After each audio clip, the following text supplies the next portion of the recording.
Rochelle from Keeping You. What have you been up to? Oh, let's see if this sits and resonates with anyone. Small business. Had heaps of hurdles to jump over. Didn't know I signed up for the athletics of hurdles. Although, I do enjoy my swimming. I must admit, I have been in some very hectic sport injuries over the years. You know, from karate, surf life saving, soccer, you know, they all kind of like add up. Your body starts to release those and let go of those and then just keeps some. Just holds on to some pain, especially, you know, if you got tears. Then you think, oh, hang on, my business isn't making any money. I need to go work for someone else or learn how to have people pay me for my business. Once again, that hurdle, listening to everyone's expertise, you know, friends reaching out and getting you jobs and you finding out that you can't actually do that job because your body physically can't do it. You're like, oh, such a letdown. Yeah, today I thought I might go for, you know, a walk. I'm not going to show you the surroundings. Just showing you the, in a sense, hurdles. You know, not stepping up them, stepping over them. Stepping down to then eventually get to the bottom to walk the way back up, which I can tell you definitely can clear out the lungs. It's a beautiful day. But yeah, like I can educate someone to then learn how to support that person who may be going through something. I can educate a lot of people on how to change their tone, to change their opinion. I can't make them perfect. I can't create miracles. Some days I wish I could. It's like, you know, you start reading certain books. I'm really loving Spirit of Anatomy. It's brilliant because I feel so connected to the person who's writing it that I just feel like sometimes, you know, where's my next guidance? Then people will talk about God and they'll be like, you know, make a connection with God. I'm like, oh yeah, I came close to seeing the light. I know he's there. Or she, you know. And then they talk about your spirituality, you know. Grounding, should be probably walking barefoot through this.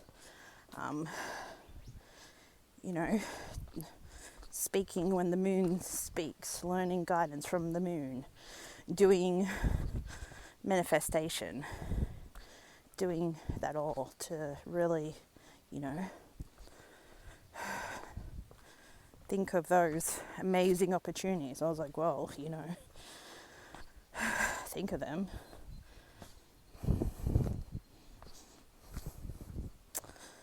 And then, yeah, you put your business aside to care for someone, or you put your hand up to do something else, or you go and you see people about funding rounds and they end up taking your business and you're like, oh, cool, you just stole part of my business, that's great. You know, or you supply them with a sample of a program you want to run and they take it as their own. You just think like, cool, like now I'm without, you know, I'm without certain things because other people are greedy. They want those brownie points. They constantly attack you for doing something good or deem you unfit because either your body's not in it or your mind's not in it. I'm like, I don't think anyone would survive half of my life. You know, what I've been through. Everyone has a path. Hey, look, I'm walking a path. You know, path of, you know, there's nobody beside me, just my shadow. And yeah, you start to think, is there.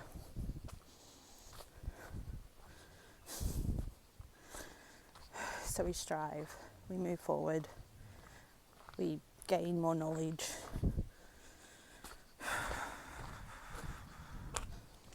And then something sidetracks you. Health, money, other people, your body, your mind. You come to a stop and you think, can I keep doing this? Should I keep doing this? And then you think, hang on, why did I start this? So I want to support and educate people. I don't want anyone to have to feel the way I felt when I had no one to reach out to. And still, I look at all these organisations doing all these free programs and I'm like, they're missing very key points. You call and you talk to some of those people who are offering those programs and they're missing the key points. They're missing a lot. And they think they're amazing because they signed up for that job or they got the job and they're getting paid shitloads to talk down to people. And you think like, sometimes this is what's wrong with our mental health system. We've got these people out here getting paid shit ton to power trip people because it's their role, it's their job description.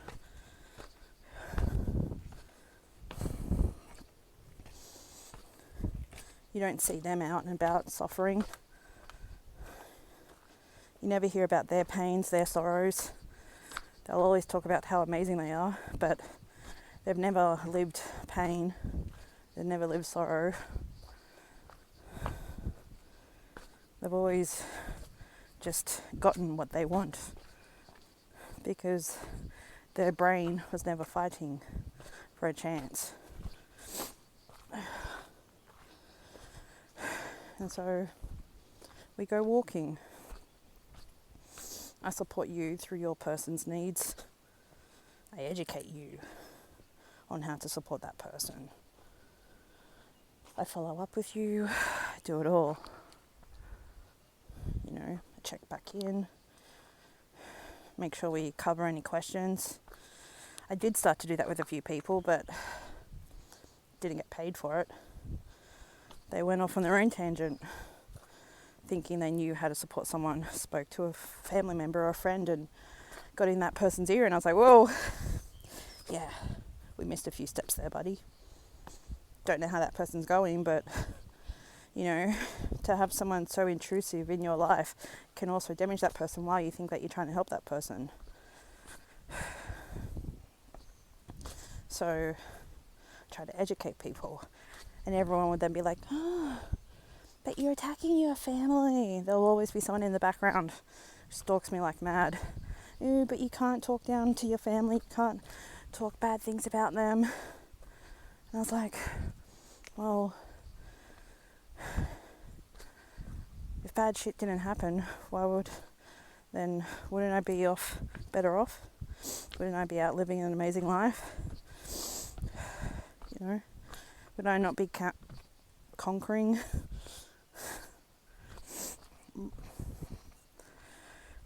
Then you think like all those protectors have gone, you know, people die. I lost over 300 people to cancer when I signed up to certain programs because that's part of life. Stopped counting when I was a teenager, I think early 20s. You know, then you have survivor's guilt. I can teach you all about that. I can teach you about sports injuries and how to help someone through it without telling them there are no hope. I can teach sporting clubs how to be better. Tell them about all the little missing fragments of their club, because I can tell you now, my club didn't give a shit about me.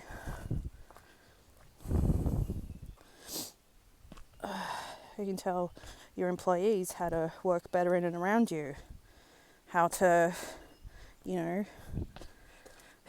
be comfortable with customers, how to, you know, have your boss be comfortable and other employees. I can educate you on how to encourage how to support and how to develop. They're all just skills that I've learnt from other organisations. It's not rocket science. You pick up a book, you read it, you attend lectures, you attend courses.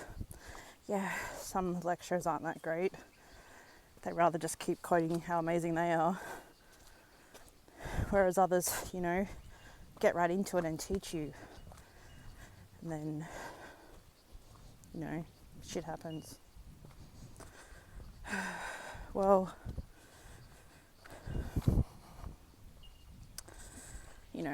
until I can afford to pay for a podcast, it's going to be these interesting little videos. So, yeah. This has been Rochelle from Keeping Me, Keeping You. Until next time, what have you been up to? Bye for now.